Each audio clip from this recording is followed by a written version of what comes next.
This is the Metamorphosis, a bunch of guys sitting together to discuss topics that affect us. Politics with an open mind, religion without preference, finances with understanding, lifestyle and health without judgment, sexuality without bias. And I'm your host today, Rael Tomboy. Our guest today, James. James, tell us what you do for a living. Do you have siblings? Who are your parents? Where did you grow up? All that about James. Legally, I'm Mayweather. At the same time, I'm James Karanja. In my culture, is that when you have a firstborn, then that child should be named on the father's side. Now, I am born with ambiguous genitals. Not even the best doctors can ascertain whether I'm a male or a female. Then culture played its part, such that my father believed that I am a curse. And with all the pressures, the marriage broke. So I've not been brought up by a father. It's just a single mama. And my mother reached to a point that she abandoned me also. And I grew up with... Wait. Yes. At what point were you abandoned? That I think the second month. So my grandmother used to feed me using those container things, cow milk. That's what I've grown with. It was not a nice experience with my mother because any younger, wherever she got younger, she would vent it on me. Even today, I always remember this marks on my face. I remember there was one day she almost skinned my whole face. I was rocking red, and then she was like, I don't know what she had gotten, or maybe she had that fight with the neighbors, and she was like, so when you go to school and teachers ask you what has happened to your face, just tell them you're trying to cook for yourself, then the cooking oil, hot, burned your face. That's it. Why did you have to change your name from Mary to James after being married for close to 20 years?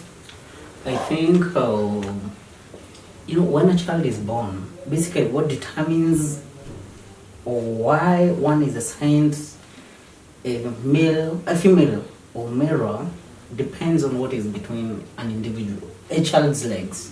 So for me, I had the ambiguous genitalia and my parent couldn't tell. So to them was about the best guess. Being the best guess, that means it's about probability, and probability doesn't mean it's correct. What led them to making that decision of you being female instead of being male? That shows my genitals were not fully pronounced as that were either female or male. So to them was about giving the best guess. But still the issue of psychological cropped up, and they said that when a child who does not have a clear definition of either male or female, then it's important to bring up that child as a female. And that's the advice they took. How was it growing up? Did you feel more of a girl, more of a boy, or a confused child, or? I wouldn't tell who I was. I wouldn't tell. Basically, I always think it's because of the conflict. Maybe the society wanted me to be a female, but the gender role was always conflicting, and I felt like a male. I went to a girls' boarding school, and I can tell you that during the first day, I was late to join the school. And that day it was around 4 p.m. and the classes were over. So when the bell rang, everybody, the students came to the administration block to see this girl who looks like a boy. I remember one day while I was in Form 2, then these girls from nowhere came while I was trying to rearrange my box, then looks at my box, then there's this Santa returns and she asked me, "Ay, Mary, see, padi yako inaona imesha, it has expired date." I never knew. Wait.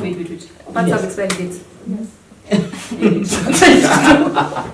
So to me, I was still expecting that one day I'll get menses because I've been made to believe that I was a girl. And I told her, just let them stay there. Siku yake ikifika nitatumia. So there was this day, every time when you hear that girls are having monthly period and they have cramps, so mi nikienda nikure maragwe mingi huko chini nisikie tumbo inasokota, I was thinking, oh my goodness, the moment I'm having coming, exactly. So that's how I was thinking. But when I was in Form 3, I don't know what happened. I became the assistant head girl. A small short girl, and then there are those big girls and everything. I don't know, out of nowhere. So I am the assistant head girl. And that is when now I had self-realization that something somewhere has always been wrong. And I am a male. But I still stuck until I was in Form 4.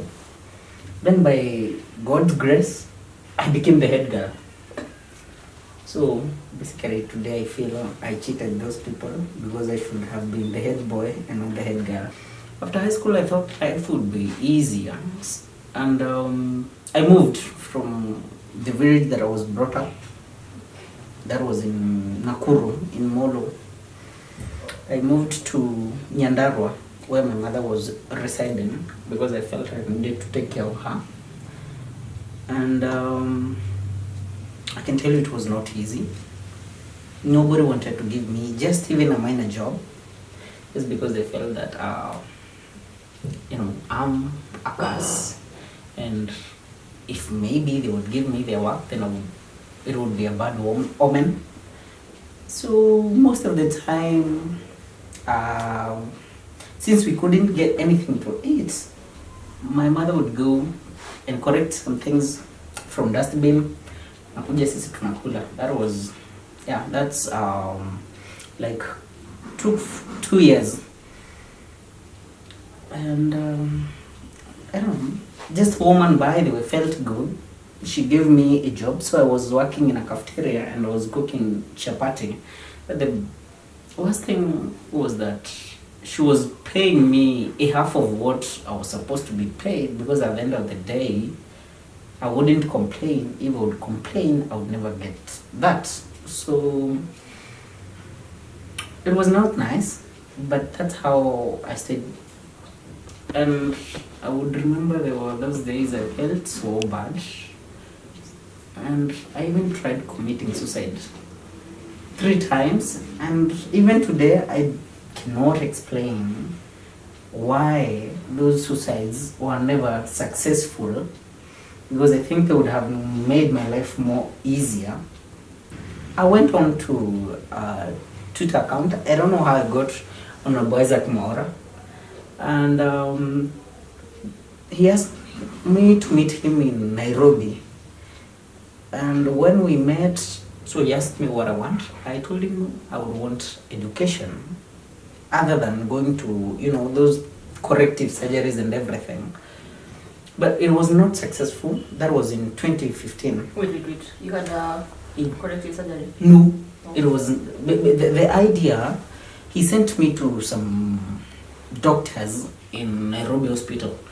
And the doctor said, okay, maybe it would cost $500,000 to 600,000. So we appealed for that, and we never got. So from there, I told him, I think since my body doesn't have pain anywhere, then I think education would be of more help to me than those surgeries.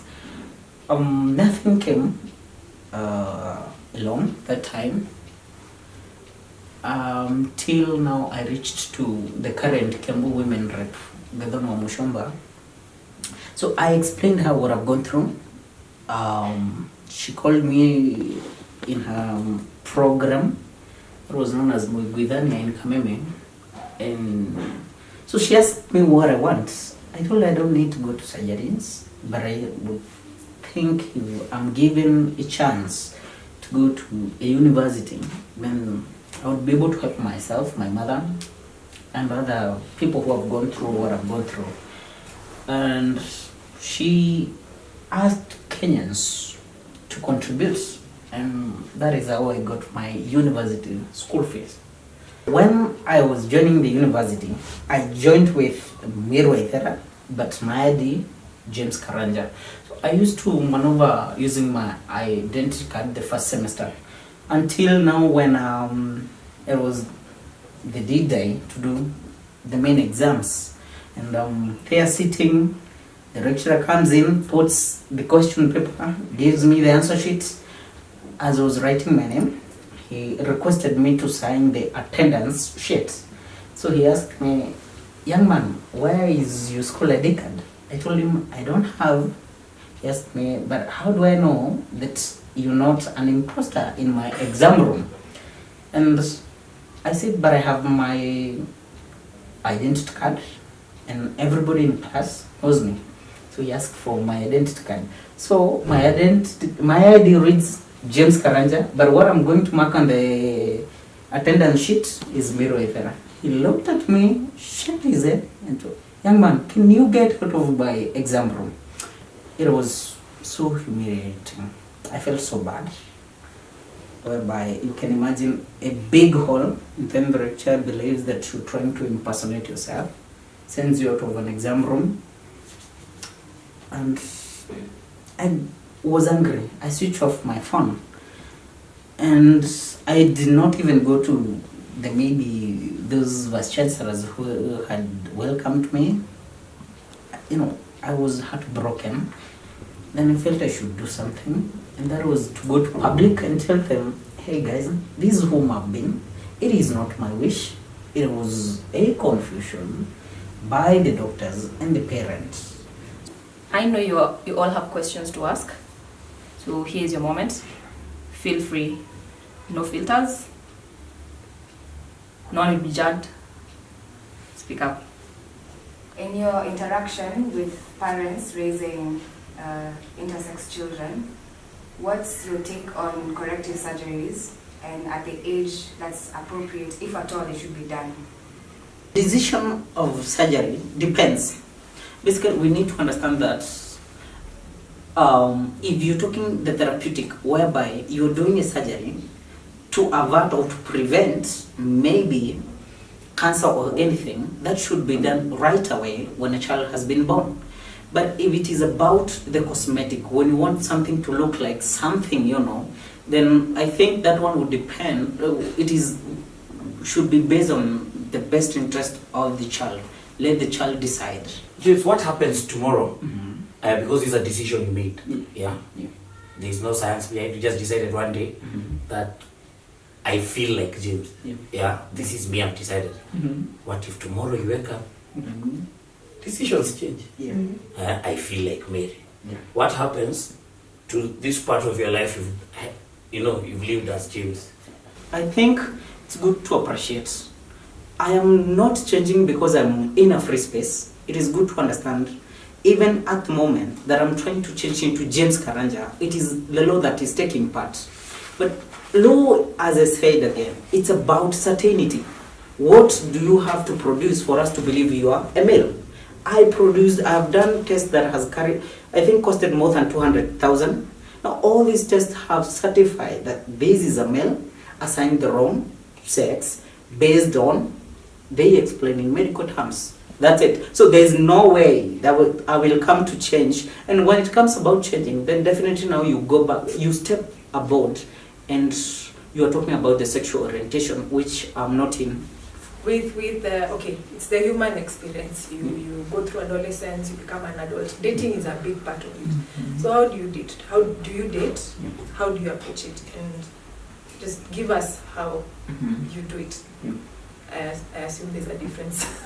Okay. Dating has never been a problem to me because I always explain who I am. I've never shied off of whom I am. In relation to naming, you said from primary all through secondary you were named Mary. Did you give yourself the name James or was it assigned to you? I gave myself the name James, basically because my mother was mentally challenged. She never knew what was going on. So I decided to call myself James because that is, even people are saying, calling me Yule, Charlie Dame. So for me it was about praying with reverse psychology. That's how I got that. You told us when you're born you had 2 organs which were not fully developed. At the stage when you decided to be a man, is one organ more developed than the other one? It is good to understand that I am not a true hermaphrodite, I am a pseudo-hermaphrodite. A pseudo-hermaphrodite in the sense that I have got something that makes me look like a hermaphrodite, but I'm not. And when you talk about pseudo, it may be out of the very main characteristics. For me, it's about the level of androgen hormones. And that takes you back to what we term as partial androgen insensitivity syndrome. Anything else, I don't have anything that makes me a woman, only that the level of androgen hormones was not that level of a male, the standard normal male. James, this has been a very productive and educative forum. So what next for us? We've now been educated, enlightened, and all things. So what do we do after today, after this talk? What we are looking is that for just the society to appreciate the diversity. It doesn't have to be black, it doesn't have to be white. Sometimes it is in between. But the in between is just a human being. So we should just nurture these children and bring them up just like any other normal child. So for us is about just, accept us the way we are. We are part and parcel of this society.